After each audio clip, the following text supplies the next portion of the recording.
Hi, my name's Pam Shigell, and I'm a staff counselor at the Counseling Center and also a health educator. And today we're going to talk about stress and an integrative approach to managing stress in our lives. So what is stress? Basically, it's just the body's response to any demand made on it. As college students, you have a multitude of demands: moving away from home for the first time, living with a roommate, maybe you've never done that before, trying to get a whole semester's worth of work done in 10 weeks in the Drexel term. So there's academic stressors, regular family stressors, the stressors of making new friends, figuring out who you are and what you want to be in the world, in your life, career-wise and otherwise. So there's just constant demands being made on you. So that will create feelings of stress, and stress is a very normal feeling for all of us. We can look at stress in both positive and negative terms. Stress provides us an opportunity to express our talents and interests and to set goals. Without stress, we couldn't make it through school, go on that job interview, run a marathon, or reach other personal and professional goals that we have. Stress also allows us to run away from something when we're in danger. And over time, if the body is very stressed, we'll secrete certain stress hormones that will cause physical, mental, and emotional exhaustion. And when we are stressed out, it lowers our ability to cope with just normal things that we all have to do, getting up early or being in a traffic jam or just having little squabbles with family members or friends. Those things become extremely overwhelming if we're very stressed out to begin with. So let's take a look at some of the symptoms. Many times students will come into the counseling center, they'll have a lot of physical symptoms. And we can identify this as stress a lot of the time. Fatigue, headaches, insomnia, weight changes, so fluctuation in appetite, teeth grinding, colds, digestive issues, overall feeling restless or having body tension. Some of the mental symptoms: poor concentration, low productivity, confusion, boredom, negative attitude, emotional. If stress goes untreated for a long period of time, it can create more clinical anxiety and depression, or we could just get more moody than usual, fly off the handle, cry out of nowhere, feel easily discouraged, beat ourselves up, worry a lot. We may be less interested in hanging out with friends, may have a lower sex drive, we may just isolate ourselves a little bit more, find ourselves even manipulating others because we're so depleted of what we need to be healthy, so that we kind of reach outside of ourselves and try to make other people do things for us. That can be most a conscious or an unconscious thing at times. So this is just our little health wheel here. There's all different components to being a healthy being. So, we'll look at our physical health, our intellectual health, our social, occupational, emotional, and spiritual. At the Counseling Center, we deal a lot with emotional health, but we're always understanding that that is so interconnected with all these other pieces. So now let's focus on some ways to cope with the stressors in our life. Can't say enough about physical exercise, finding something that you enjoy and doing it regularly. That's key. So for some people, they hate going to the gym, they hate having to worry about other people looking at them or finding the right outfit or whatever it is. But there's a lot of other things you can do. Take a walk, ride your bike to class, walk upstairs instead of taking elevators, yoga, dance classes. There's so many things that we can do, but we do have to make sure that we're doing them on a regular basis. Physical exercise releases certain hormones that make us feel better. It's really good for our mood and for our physical body. So, focusing on a well-balanced diet. Whole foods just basically refers to what it sounds like a whole piece of fruit, an apple, an orange, vegetables, fresh vegetables, whole grains. Nowadays, everything is labeled as a whole grain, even boxes of sugary cereal. It's true they're made from whole grains, but by the time you get it in the form of the cereal, it's not a whole grain anymore. So you want to look for breads where you can actually see like little crannies of different types of grains, like very the bread's not going to look like a piece of styrofoam. It'll look kind of like almost there's holes in it, or it'll be just a very grainy texture. And if you read the back of your little package of bread, it should have very few ingredients in it. It's hard to find these breads. You might have to go to a store like Whole Foods or another natural health store and even ask people there. They're very knowledgeable. But you want to use whole grains because it has everything in it that's nutritional. It has the fiber, it has the protein, has other minerals in there. So your body digests all of this as you eat the bread. Some things that are important to think about in terms of vitamins and minerals. Vitamin D is something that we get from the sun, which we lack a lot of course, in the winter. So if you're not outside between the hours of 10 and 2 in the winter, you may be lacking your vitamin D. So sometimes a supplement of that will be a good thing. Vitamin Bs, B vitamins, are also very important for our mood, for our brain health. You could definitely learn more about this by talking to your primary care doctor. You may have to actually ask for some routine blood work, and that can test these vitamin levels, because if you're really depleted, it can create feelings of irritability, fatigue, getting very overwhelmed easily, just feeling very stressed out, those symptoms that we talked about in the last slide. Omega-3 vitamins, they're a supplement. It usually comes in the form of fish oil. Could also be flaxseed oil. Very useful for brain and heart health. Regular doses of omega-3s in the blood can help maintain healthy mood, balanced mood. So those are some things to think about. Really watching your sugar intake. We all see those commercials. Sugar in moderation is fine. The problem is that sugar is coming in everything we eat, especially if we're eating a lot of processed packaged foods, like a lot of college students have to do because you don't have money, and it's hard to eat out, and it's hard to find healthy options in the dining halls. So again, a good way to avoid eating too much sugar is to eat fruits, vegetables, eat foods in their raw form. Or sugar causes fluctuations in our blood glucose levels, which can create lots of mental highs and lows, mood fluctuations.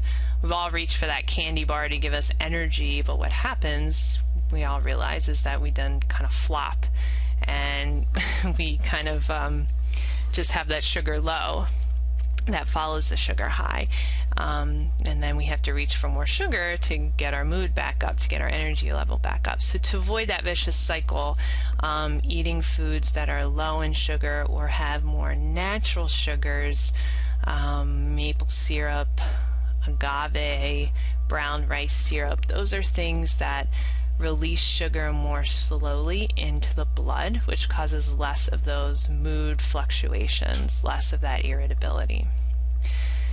Watching your caffeine, alcohol, and of course drug intake.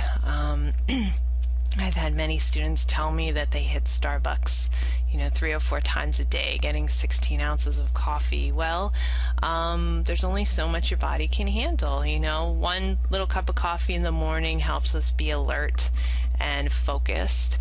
After that, we just really have negative side effects, right? We feel jittery, our heart's pounding, we can't sleep, we might get headaches.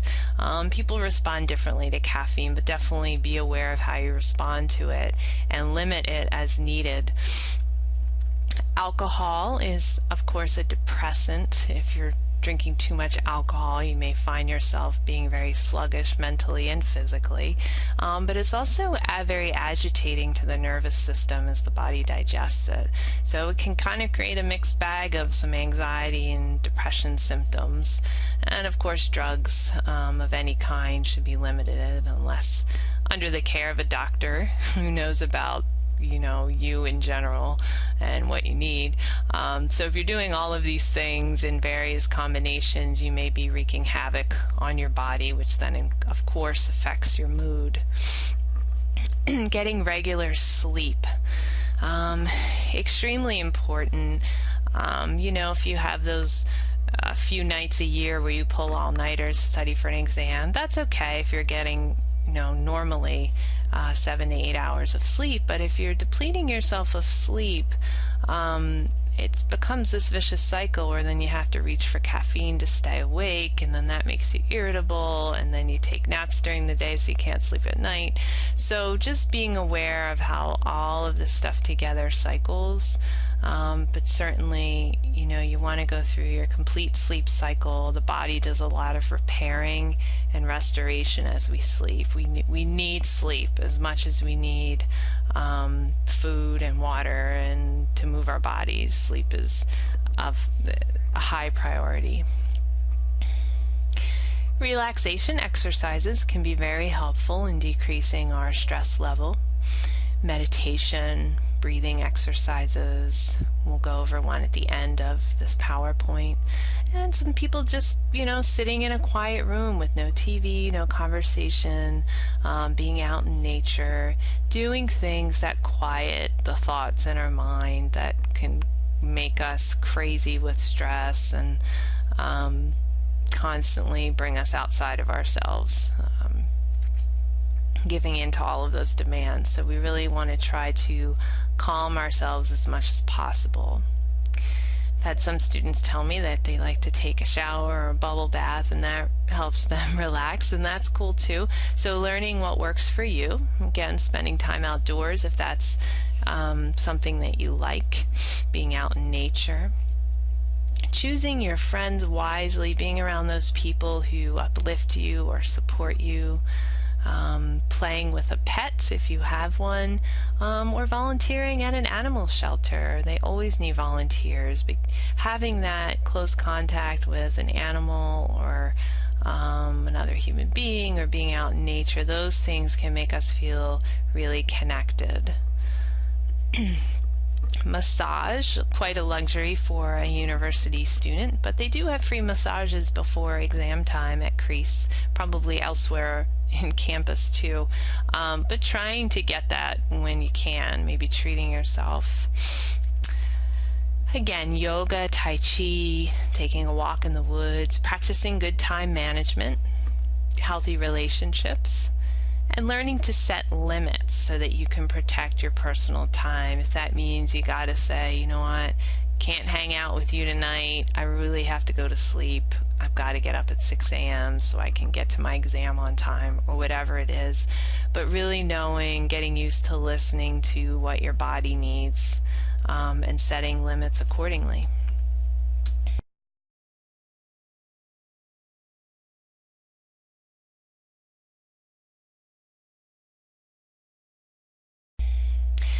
So let's take a look at a very valuable breathing exercise. This is just a deep diaphragmatic breathing. You can practice this lying down or in a chair or seated in a meditation position, just cross-legged. If you're lying down, just make sure your lower back is relaxed. You might have to move your arms and legs, separate your legs or take your arms away from the body. If you're sitting in a chair, just make sure your feet are flat on the floor and your back is away from the back of the chair. So you're sitting almost in the middle or the edge of the chair, and you're just sitting up as tall as you can, relaxing the shoulders and actively relaxing the forehead, the eyes, and the jaw. Feel as though a string is coming through the crown of your head, just gently pulling your spine up taller and longer.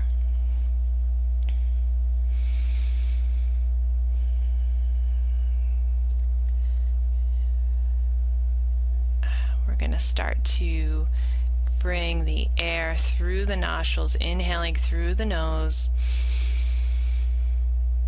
as deeply as you can, and exhaling back through the nose.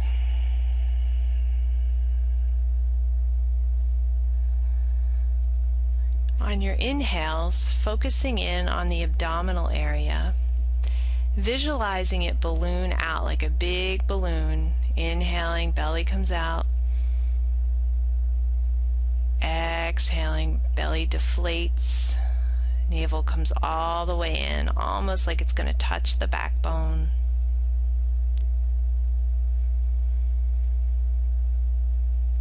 And we want to try to bring the breath up to a count of 5, inhaling to a count of 5, matching it on the exhale to a count of 5.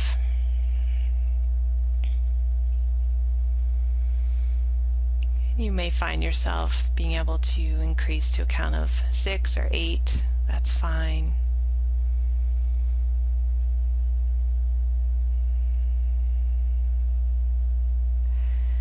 So as you're practicing your breathing, again, really check to see where the shoulders are.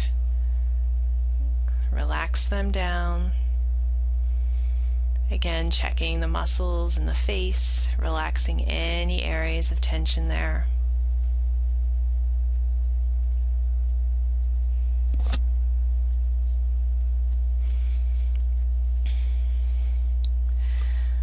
Breath will become slower and deeper as you practice.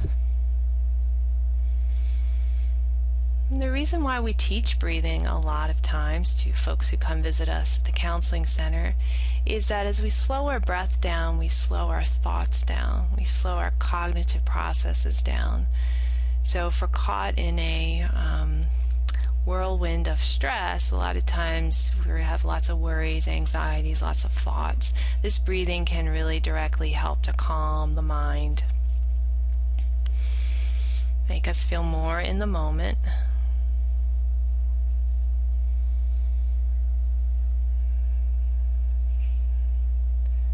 This type of breathing exercise can be very useful before you're going to bed. If you are experiencing some test anxiety, breathing a little bit before a test or during a test. Or if you are experiencing anxiety in other areas of your life as well. So even starting this with 5 minutes a day, twice a day, breathing there's a lot of benefits to it.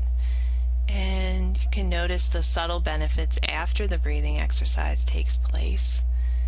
And usually, if we can notice those benefits, it keeps us coming back to doing it. So really being aware of what changes for you when you slow down your mind and slow down your breath.